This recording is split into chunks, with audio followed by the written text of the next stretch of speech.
Next concept हम लोगों ने लिया ग्राफ ऑफ क्वाड्रेटिक एक्सप्रेशन।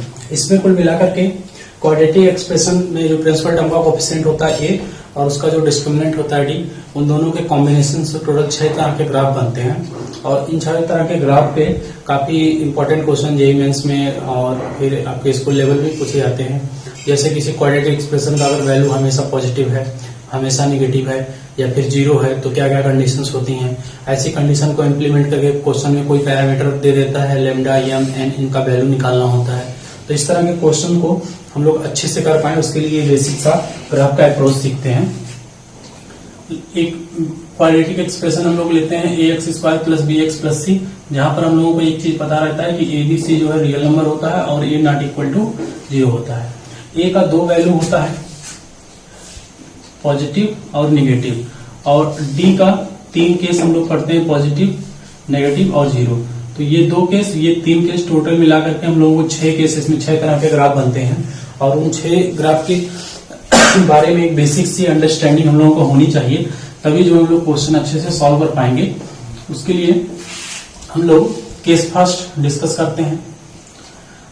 मान लेते हैं ए का जब किसी भी क्वाड्रेटिक एक्सप्रेशन में जब प्रिंसिपल टर्म का जो कोएफिशिएंट है ए वो पॉजिटिव हो जाए और उसके साथ डी भी पॉजिटिव है, तो इसमें जो है अप्रॉक्स ग्राफ जो है क्वाड्रेटिक एक्सप्रेशन का किस तरह से बनेगा। जैसे आप देखिए अभी इसके पहले वाले लेक्चर में मैंने ये बताया था, किसी भी क्वाड्रेटिक एक्सप्रेशन में अगर जो है एक्स स्क्वायर का टर्म पॉजिटिव है, एक्स स्क्वायर का कोएफिशिएंट पॉजिटिव है, तो उसका ग्राफ हमेशा अपवर्ड डायरेक्शन में बनता है। अब हम लोग ए ग्रेटर देन 0 के केस में 3 तरह का डी जो है 3 तरह का डी का कंडीशन अप्लाई करेंगे, पॉजिटिव, नेगेटिव और 0। तो अपवर्ड के केस में 3 ग्राफ बनेगा और डाउनवर्ड के केस में भी 3 ऐसे सिमिलरली ग्राफ बनेंगे। और उनमें डी के कंडीशंस पे एक्स एक्सिस को कब इंटरसेक्ट करेगा, कब नहीं करेगा, कब टच करेगा, वो डी डिसाइड करेगा। तो यहाँ पर 2 आप बेसिक सा ऐसे मतलब समझो कि ए डिसाइड करता है पैराबोला का माउथ या क्वाड्रेटिक एक्सप्रेशन का माउथ अपवर्ड डायरेक्शन में होगा कि डाउनवर्ड डायरेक्शन में, बस इतना जो है डिसाइड करता है केवल ए। और जो है वो ग्राफ एक्स एक्सिस के साथ कैसा रिलेशन स्टैब्लिश करेगा, एक्स एक्सिस को कट करेगा, 2 अलग अलग पॉइंट पे सेम पॉइंट पे टच करेगा, या फिर जो है नाइदर टच नॉर इंटरसेक्ट वाला केस बनेगा, वो डिसाइड करता है डी। तो इन दोनों के कॉम्बिनेशन से टोटल 6 तरह के ग्राफ बनते हैं। 6 तरह के ग्राफ वो हम लोग सीखते हैं। जैसे मैंने लिया है ए ग्रेटर देन 0 मतलब जो भी ग्राफ बनेगा उसका माउथ अपवर्ड होगा, और डी ग्रेटर देन 0 मतलब उसके 2 रियल और डिस्टिंक्ट रूट हैं। जैसे अगर इसके रूट्स हम लोग यहां पर मैं लिख दूं, रूट्स अगर अल्फा बीटा है तो उस केस में क्या होगा, ये जो ग्राफ बनेगा ऐसे कुछ इस तरह का बनेगा। वाई एक्सिस का यहाँ कोई सेंस नहीं है, वाई एक्सिस को कोई मतलब नहीं है यहाँ पर। ये जो है इस तरह का ग्राफ बनेगा, ये एक्स एक्सिस है, इस केस में ये अल्फा हो जाएगा और ये बीटा हो जाएगा। जब फिर से आप एक बार समझो, यहाँ पर ए डिसाइड किया ग्राफ का माउथ अपवर्ड होगा और डी डिसाइड किया 2 पॉइंट पर इंटरसेक्ट किया। अगली जो यहाँ पर ये टर्निंग पॉइंट इसका आता है, जहां से ये x equal to minus B by 2 ये लाइन ऑफ सिमेट्री जाती है। ये टर्निंग पॉइंट इसके जस्ट पहले वाले लेक्चर में मैंने बताया था, बहरहाल मैं यहाँ लिख देता हूँ एक बार। ये आता है माइनस बी बाई 2, ये एक्स कोऑर्डिनेट होता है और वाई कोऑर्डिनेट होता है माइनस डी बाई 4a, जो अपवर्ड के केस में उस क्वाड्रेटिक पॉलिनोमियल का मिनिमम वैल्यू बनता है। ठीक है, इसको लाइन ऑफ सिमेट्री भी बोलते हैं। ये लाइन ऑफ सिमेट्री इस नाते बोलते हैं क्योंकि इस लाइन के अबाउट जैसा ग्राफ इधर होता है वैसा ही ग्राफ सेम इधर होता है। बाकी इस चीज का भी हमको यहाँ पर कोई यूज नहीं है, इसको मैं हटा देता हूं। ये इस तरह का ग्राफ बना ऐसे। जब इसका केस सेकंड हम लोग लेंगे कब, जब ए पॉजिटिव रहे लेकिन डी को हम लोग 0 कर लेते हैं। तो ए पॉजिटिव मतलब क्या, ग्राफ जो है का माउथ अपवर्ड होगा और डी जो है इक्वल टू 0 हो गया, मीन्स इस केस में दोनों रूट उसके जो है रियल होने के साथ साथ क्या हो जाएंगे, इक्वल हो जाएंगे। तो ये अगर एक्स एक्सिस है तो इसका ग्राफ ऐसे बनेगा, ये एक्स एक्सिस को टच करेगा और जो टचिंग पॉइंट होगा मतलब point of contact with x axis of this polynomial expression is turning point, जो ये पॉइंट यहाँ पर मैंने लिखा है। तो इस केस में अल्फा बीटा दोनों सेम हो जाएंगे। और ठीक है, इसमें बस ये इतना याद रखना हम लोगों को कि ए डिसाइड किया माउथ अपवर्ड डायरेक्शन में ओपन हुआ, डी डिसाइड किया मतलब ये एक्स एक्सिस को टच कर रहा है। इसका थर्ड केस हम लोग देख लेते हैं। केस थर्ड, जब ए ग्रेटर देन 0 हो लेकिन डी जो है लेस देन 0 हो गया, डी नेगेटिव हो गया। तो डी नेगेटिव होने के केस में अगर इसके कोएफिशिएंट हम लोग पहले से ले रखे हैं रियल नंबर है, तो डी नेगेटिव होने के केस में क्या होगा कि इसके रूट्स इमेजिनरी नंबर को रिप्रेजेंट करेंगे, और जब इसके रूट्स इमेजिनरी नंबर को रिप्रेजेंट करेंगे तो ये एक्स एक्सिस को ना टच करेंगे ना कट करेंगे। इस केस में अल्फा बीटा जो आएगा एक दूसरे का कॉन्जुगेट हो जाएगा, इमेजिनरी कॉम्प्लेक्स नंबर को रिप्रेजेंट करेंगे। तो ये इस तरह का ग्राफ बनेगा। यहाँ पर कुछ बात मैं लिख रहा हूं, इसको आप जरा ध्यान से समझना। Here for every X belongs to R, ठीक है, मतलब पूरे रियल नंबर के सेट में कोई भी एक्स ले लो। यहाँ पर जो ये क्वाड्रेटिक पॉलिनोमियल हम लोग लिए थे, ये जो है क्वाड्रेटिक एक्सप्रेशन लिए थे, इसका जो वैल्यू आएगा वो हमेशा ग्रेटर देन 0 होगा। ऐसा क्यों होगा? आप वाई एक्सिस को जब यहाँ प्लॉट करोगे तो सबसे इसका लोएस्ट पॉइंट ही एक्स एक्सिस के ऊपर है। मतलब इस क्वाड्रेटिक एक्सप्रेशन का जो मिनिमम वैल्यू है, उस पॉइंट का कोऑर्डिनेट जो रिप्रेजेंट कर रहा है मिनिमम वैल्यू वाला, वो एक्स एक्सिस के ऊपर है, और एक्स एक्सिस के ऊपर वाई पॉजिटिव होता है। अगर वो उसका मिनिमम वैल्यू ही पॉजिटिव है, पॉजिटिव से हमेशा पॉजिटिव की तरफ बढ़ रहा है, तो हमेशा क्या होगा? ये एक्सप्रेशन ऑलवेज ग्रेटर देन 0 आएगा। ठीक है, इस कॉन्सेप्ट पे जेईई में क्वेश्चन पूछा गया, अभी मैं कराऊंगा, फिलहाल आप मतलब इतना समझो। और इसमें क्या होगा, क्वाड्रेटिक एक्सप्रेशन का वैल्यू एक उसके रूट्स में, जैसे मैं यहां लिख देता हूं ax² plus bx plus c, ये जो एक्सप्रेशन यहां पर बनेगा, इसका जो वैल्यू 0 आएगा एक केस में, जब x इक्वल टू अल्फा हो जाए चाहे बीटा हो जाए, ठीक है, और एक हमेशा पॉजिटिव नंबर देगा जब पूरे रियल नंबर में से वही अल्फा बीटा आप हटा दो, अल्फा बीटा आप माइनस कर दो, तो यहां पर x बिलोंग्स टू कर देता हूं। ध्यान रहे ये लिखा हूं this quadratic expression equal to a positive number, कब? जब ये x belongs to real number हो, और उस रियल नंबर में से अल्फा बीटा हटा दे रहा हूं, क्योंकि अल्फा बीटा जो रखेंगे चूंकि ये टच कर रहा है तो वो 0 मतलब इसी पॉइंट को रिप्रेजेंट कर देगा। बाकी इस पॉइंट के इधर भी ग्राफ जो एक्स एक्सिस को टच नहीं कर रहा और इधर भी ग्राफ एक्स एक्सिस को टच नहीं कर रहा, तो दोनों ही केस में पॉजिटिव वैल्यू देगा। ये चीज आप समझ सकते हो। यहाँ इस केस में क्या है कि ये जो एक्सप्रेशन है ax² plus bx plus c, इस एक्सप्रेशन का जो वैल्यू आना है ये पॉजिटिव भी आएगा, नेगेटिव भी आएगा और 0 भी आएगा। ये पॉजिटिव कब आएगा? ऑलवेज ग्रेटर देन 0 कब होगा? जब यहां पर x जो है वो अल्फा से छोटा हो, या फिर पॉजिटिव के केस में अल्फा से छोटा मतलब इधर का कोई पॉइंट हो, तभी जब इधर का पॉइंट होगा x के इधर का पॉइंट, तो वो ग्राफ को above the x axis intersect करेगा, तो वो हमेशा पॉजिटिव वैल्यू वाई एक्सिस पे पॉजिटिव प्रोजेक्शन देगा, या फिर वो x जो है बीटा से बड़ा हो। ये दो केस यहाँ पर अगर फुलफिल हो रहे हैं तो इस क्वाड्रेटिक एक्सप्रेशन का वैल्यू हमेशा पॉजिटिव आएगा। 0 कब आएगा? 0 कब आएगा? जब x इक्वल टू अल्फा हो जाए या फिर x इक्वल टू बीटा हो जाए, उसी के दोनों रूट्स पे जब सेटिस्फाई इसको करेंगे। नेगेटिव कब आएगा? जब जो है x कोई ऐसा x हम लोगों को मिले जो अल्फा से बड़ा हो लेकिन बीटा से छोटा हो, मतलब अल्फा बीटा के बीच में ये जो पॉइंट है इन दोनों के बीच में कोई भी x लोगे तो वो below the x axis graph को कट करेगा, और जब ग्राफ को below the x axis cut करेगा तो वो वाई एक्सिस पे जब प्रोजेक्शन लेंगे तो हमेशा एक नेगेटिव, मतलब एक्स एक्सिस के नीचे आ रहा है, एक्सिस के नीचे वाई नेगेटिव हो जाएगा तो ये नेगेटिव देगा। तो इन 3 केस में हम लोगों ने ये चीज समझा। बाकी के ध्यान रहे, मैंने a ग्रेटर देन 0 के केस में तीनों केस समझाया, डी का पॉजिटिव, नेगेटिव और 0, पॉजिटिव, 0 एंड नेगेटिव। ऐसे ही केस 4 जब हम लोग लिखेंगे तो उसमें a का वैल्यू नेगेटिव लेंगे, मतलब प्रिंसिपल टर्म का कोफिशिएंट अगर नेगेटिव हो गया तो d का उसमें तीनों वैल्यू पॉजिटिव, नेगेटिव, 0 जो है 1 बाय 1 रख करके हम लोग पॉलिनोमियल का वैल्यू चेक करेंगे और ग्राफ भी देखेंगे उसका किस तरह का बनना है। तो केस 3 हो चुके हैं, ये 4th केस में बता रहा हूं। अगर a लेस देन 0 है, d ग्रेटर देन 0 हो गया, a क्या डिसाइड करता है? पैराबोला का माउथ अपवर्ड की डाउनवर्ड, नेगेटिव केस में डाउनवर्ड खुलेगा, और d जो है डिसाइड करता है 2 रियल और डिस्टिंक्ट रूट है, मतलब ये जो ग्राफ होगा इसका वो एक्स एक्सिस को 2 अलग अलग पॉइंट पे कट करेगा। तो इसका जो ग्राफ बनेगा एक्स एक्सिस अगर ऐसा होगा कुछ इस तरह का बनेगा, ये अल्फा पॉइंट होगा और ये बीटा पॉइंट होगा। ठीक, केस सेकंड में हम लोग चलते हैं। अगर a लेस देन 0 हुआ और d इक्वल टू 0 हो गया तो इस केस में ये क्या करेगा? इसको टच करता हुआ नीचे चला जाएगा, अल्फा बीटा दोनों यहीं पर सेम हो जाएंगे, ठीक है, और बाकी ग्राफ ये नीचे की तरफ होगा। केस थर्ड, तो a लेस देन 0 हो और d भी लेस देन 0 हो जाए, मतलब a लेस देन 0 होने का सेंस हुआ कि क्वाड्रेटिक एक्सप्रेशन का माउथ जो होगा, उसके ग्राफ का जो माउथ होगा वो डाउनवर्ड डायरेक्शन में ओपन होगा, और d लेस देन 0 का मतलब ये हुआ कि उसके रूट्स इमेजिनरी नंबर हो गए हैं, और इमेजिनरी हो गए तो एक्स एक्सिस को ना वो टच करेगा ना कट करेगा। अगर वो टच किया तो भी रूट्स रियल हो जाएंगे, क्योंकि एक्स एक्सिस पर आने वाले सभी पॉइंट रियल होते हैं और डिफाइन होते हैं, तो इसलिए इसको ना टच कराना है ना कट कराना है, ये इस केस में होगा। अब यहाँ पर जो कंडीशंस मतलब बन सकती है, जो इंफॉर्मेशन हम लोग यहाँ से निकाल सकते हैं वो मैं लिखता हूं। जैसे ये जो एक्सप्रेशन है ये इस केस में 3 तरह का वैल्यू देगा, पॉजिटिव, 0 और नेगेटिव। पॉजिटिव कब देगा? जब कोई अल्फा कोई एक्स ऐसा सेलेक्ट कर ले जो एक्स एक्सिस के ऊपर ग्राफ को कट करे। तो अल्फा बीटा के बीच में कोई भी एक्स आप लोग है ऐसे, ठीक है, तो एक्स एक्सिस के ऊपर इंटरसेक्शन मिलेगा और एक्स एक्सिस के ऊपर इंटरसेक्शन मिलेगा तो जहां कहीं भी वाई एक्सिस बना होगा 0 0 यहाँ जैसे मिलेगा, एक्स एक्सिस वाई एक्सिस जहां इंटरसेक्ट करेगा उसके ऊपर वाई पॉजिटिव होगा, ये पॉजिटिव देगा, ये ऐसे पॉजिटिव देगा। मतलब एक्स एक्सिस के ऊपर अगर ग्राफ कट करेगा, ये line X equal to anything वाली लाइन उस ग्राफ को एक्स एक्सिस के ऊपर कट करेगी तो उस केस में पॉजिटिव होगा। तो यहाँ ग्राफ से साफ साफ पता चल रहा है कि अगर ऐसा कोई एक्स मिल जाए जो अल्फा बीटा के बीच में हो, ठीक है, अल्फा बीटा के कहाँ हो, बीच में हो, तो वो उस केस में ऐसे जितने भी एक्स मिलेंगे उसके लिए इस क्वाड्रेटिक एक्सप्रेशन का जो वैल्यू आएगा वो हमेशा पॉजिटिव होगा। 0 कब आएगा? जब एक्स या तो अल्फा हो जाए या बीटा हो जाए।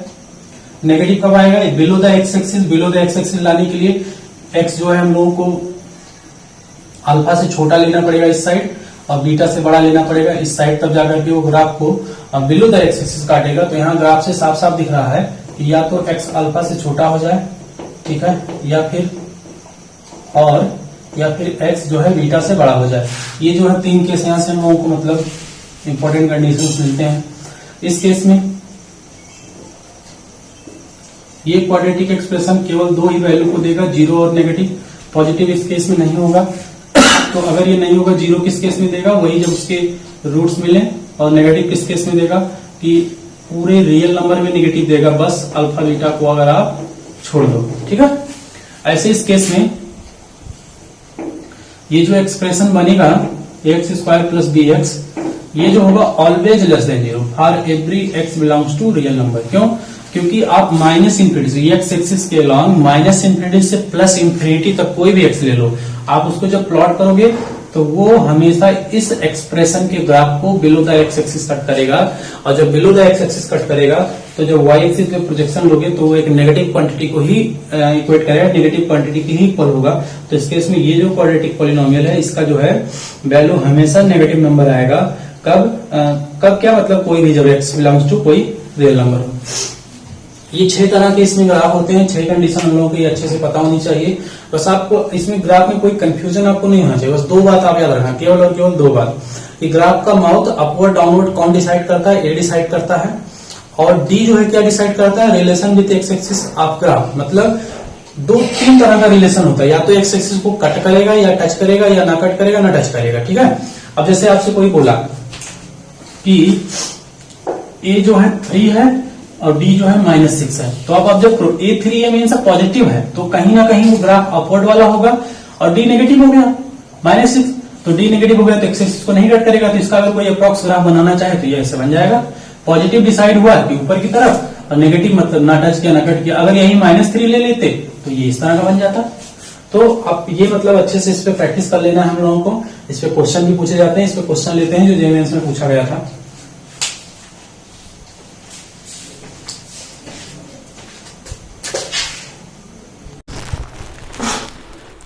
ये हम लोगों ने 2 क्वेश्चन लिए हैं। अभी हम लोगों ने ए और डी के कॉम्बिनेशन में टोटल 6 तरह का ग्राफ हम लोगों ने देखा है, जिसमें ये हम लोगों ने 2 क्वेश्चन लिया है। उसमें पहला क्वेश्चन जो है जेईई मेन 2019 का पूछा गया क्वेश्चन है, इसको हम लोग देख लेते हैं। The number of integral value of M, ये मैंने लिख दिया पहले से कि एम जो है यहाँ पर इंटीजर है। The number of integral value of M for which the expression 1 + 2m x² - 2 times 1 + 3mx और +4 टाइम्स 1 + m फॉर एवरी x belongs to real number always positive. इस क्वेश्चन में ये कहा जा रहा है, साफ साफ इसको अगर हम लोग समझें कि कह रहा है m के ऐसे इंटीग्रल वैल्यू को आप बताओ जिसके लिए x कोई भी नंबर ले लें, इस एक्सप्रेशन का वैल्यू जो है हमेशा पॉजिटिव रहे। तो m का कुछ ऐसे लिमिटेड इंटीग्रल वैल्यू होगा, तो वही आपसे पूछा जा रहा है। तो एक चीज़ आप लोगों को ध्यान होना चाहिए कि ऑलवेज पॉजिटिव के लिए मैंने लास्ट में एक केस बताया था। मतलब 3 के सेटअप में मैंने 2 केस डिस्कस किया था। जब a > 0 का 3 केस था, a < 0 का 3 केस था। तो a > 0 के केस में वहीं पर ऑलवेज ग्रेटर देन का केस आया था। A greater than 0, D greater than 0। और मैंने लिखा था कि अगर ये कोई क्वाड्रेटिक पॉलिनोमियल है तो ये क्वाड्रेटिक पॉलिनोमियल हमेशा ग्रेटर दैन 0 आएगा इस केस में, ये मैंने लिखा था। तो यही कंडीशन हम लोगों का यहाँ पूछा गया है, यही चीज़ हम लोग यहाँ पर इम्प्लीमेंट करेंगे। देख लेते हैं दोनों कंडीशन 1 बाई 1 लगा करके। तो पहला यह है कि 1 + 2m ग्रेटर दैन 0 होना चाहिए प्रिंसिपल टर्म का कोफिशिएंट अपवर्ड ले जाने के लिए। तो यहाँ से हम लोगों को मिलेगा m ग्रेटर दैन -1/2। ठीक। दूसरा जो है, अगर ये expression above the x axis होगा, मतलब एक्स एक्सिस को ना टच करेगा ना कट करेगा, तो उस केस में जो इसका डिस्क्रिमिनेंट होगा वो 100% श्योर लेस दैन 0 होगा।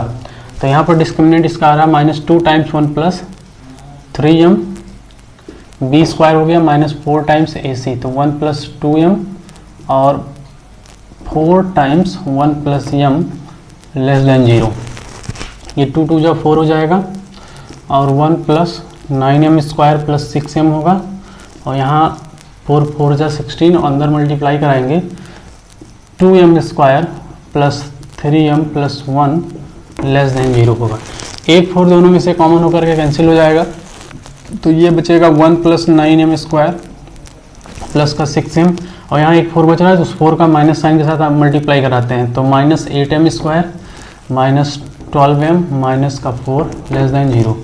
9m में से 1m जाएगा, 1m² तो बचेगा m², और ये सिंप्लीफाई करके बचेगा -6m, और ये बचेगा -3 लेस दैन 0। तो इसका मिडिल टर्म तो स्प्लिट हो नहीं रहा है, तो इसको हम लोग सॉल्व कर लेते हैं। x जो m का कोफिशिएंट है उसका हाफ करके स्क्वायर ऐड किया, फिर सब्ट्रैक्ट कर देते हैं। तो यहाँ से m - 3 का होल स्क्वायर बनेगा, और ये 9 -9 -3 -12 होगा, -12 का जो स्क्वायर रूट होगा 2√3 होगा, कुछ ऐसे। तो एक ब्रैकेट में a - b और एक ब्रैकेट में a + b, तो ये पूरा यहाँ पर a है, इतना a + b। तो होगा क्या कि इसको जब 0 करेंगे तो ये -0.4 के आसपास आएगा, और ये 3 + 2√3। 2√3 का जो वैल्यू होगा वो 3 से बड़ा होगा। 3 से बड़ा जो होगा 3 से बड़ा है, और ये 3 है, तो ये प्लस में ये वैल्यू ओवरऑल 6 से बड़ी होनी है, और ये 3 से बड़ा ये है और ये है, ये तकरीबन ये आपका जा रहा है 3.4 के आसपास। √3 का 1.7 होगा, तो 3.4 के आसपास जाएगा, तो माइनस का 0.4 यहाँ बच रहा है। होगा क्या, तो इस केस में प्लस माइनस प्लस लेंगे, तो हमारा ये जो पोर्शन है यहाँ हमारा ये आंसर होने वाला है। पूरा ये एक्सप्रेशन ये इतना जो है लेस देन 0 है, तो नेगेटिव पोर्शन यहीं पर आ रहा है, तो यहाँ m बिलोंग्स टू हो जाएगा 3 - 2√3 से ले करके 3 + 2√3, ये हमारा आंसर होगा। आंसर नहीं होगा ये, मतलब इस केस का आंसर होगा। अब इस केस और ये जो है कि यहाँ लिखे थे, इसका कॉमन पोर्शन जो होगा, और उस कॉमन पोर्शन में रियल नंबर का आंसर नहीं देना, उस कॉमन पोर्शन में m जितने इंटीजर को होल्ड करेगा, जितना इंटीजर आएगा उस इंटरवल में, वो हमारा आंसर होगा। तो हम लोग देख लेते हैं, इसको असेंडिंग ऑर्डर में अरेंज करते हैं। तो माइनस का 1/2, 3 - 2√3, और ये आ रहा 3 + 2√3। तो एक हमारा तो ऐसे जा रहा है और एक ऐसे जा रहा है, तो कॉमन पोर्शन यही आ रहा है। तो ये वैल्यू है -0.4 के आसपास, और ये वैल्यू है 6 से बड़ी। तो इस बीच में नंबर ऑफ इंटीजर अगर हम लोग काउंट करें, 0 आएगा, 1 आएगा, 2 आएगा, 3 आएगा, दैट इज 6 तक जाएगा। तो टोटल 7 ऐसे नंबर होंगे, मतलब इस सेट में नंबर ऑफ m अगर पूछा जाए इंटीग्रल वैल्यू, तो टोटल 7 ऐसे नंबर मिलेंगे जो इंटीग्रल वैल्यू होंगे। और इस क्वेश्चन को जो कंडीशंस इसमें है कि ऑलवेज ग्रेटर देन 0 है, दिस एक्सप्रेशन ऑलवेज पॉजिटिव, उसको सेटिस्फाई करेंगे। ऐसे ये क्वेश्चन ले लेते हैं। इस क्वेश्चन में बोला गया था इंटायर ग्राफ, मतलब इसका जब आप इस क्वाड्रेटिक एक्सप्रेशन का ग्राफ जब आप बनाओगे, is strictly above the x axis, x axis के अबव है, एक्स एक्सिस के अबव है, मतलब एक्स एक्सिस को ना टच कर रहा है ना कट कर रहा है। सेम अभी जो क्वेश्चन ये ऊपर है उसी तरह का एकदम सेम फॉर्मेट का क्वेश्चन है, इसको भी देख लेते हैं। अगर इंटायर ग्राफ एक्स एक्सिस के अबव है तो कहीं ना कहीं कंडीशन ऐसे बनना है।